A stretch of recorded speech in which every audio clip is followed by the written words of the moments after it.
Je m'appelle Ebs, je suis graffeur libanais. Je suis plus ou moins né en Côte d'Ivoire et j'ai grandi là-bas, donc je suis actif dans les rues de Beyrouth depuis 2010.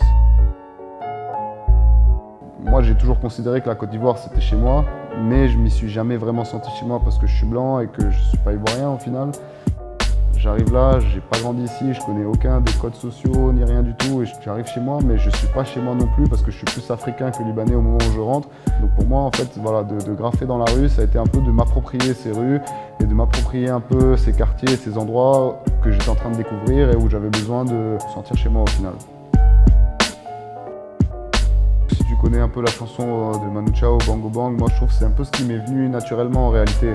Mama was queen of the mambo, Papa was king of the Congo. Deep down in the jungle, I started banging my first bongo. I went to the big town where there is a lot of sound. From the jungle to the city, looking for a bigger crown. Et tu vois, c'est l'histoire d'un petit singe qui quitte la jungle et qui arrive dans une ville où il y a plein de bruit. Donc ça résume un peu cette espèce de traversée entre l'Afrique et le Liban. Donc c'est un peu comme ça qu'il est né le personnage du singe.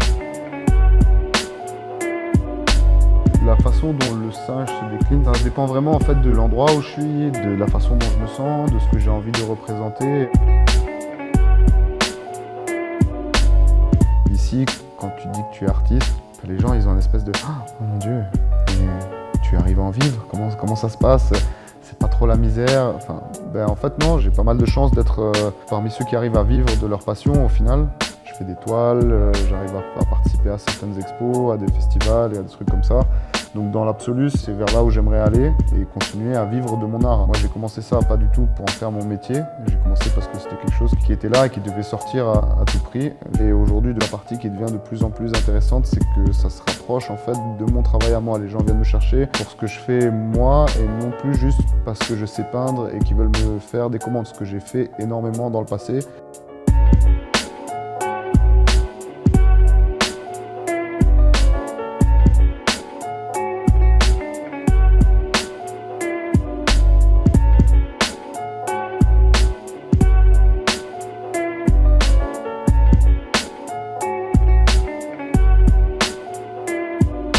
Peindre un perso sur un mur plat dans une grande surface blanche, c'est quelque chose, et le mettre en contexte sur un transformateur, sur un poteau, ou en bas d'un escalier, ou je sais pas moi, dans une rue où les gens vont passer, où ça va rajouter en fait à l'histoire et à la façon dont cette peinture elle est lue. Donc quand tu le peins dans la rue, la peinture elle appartient à tout le monde au final. Et ça c'est un côté que j'aimerais bien conserver, même si j'arrive à vendre des toiles très chères.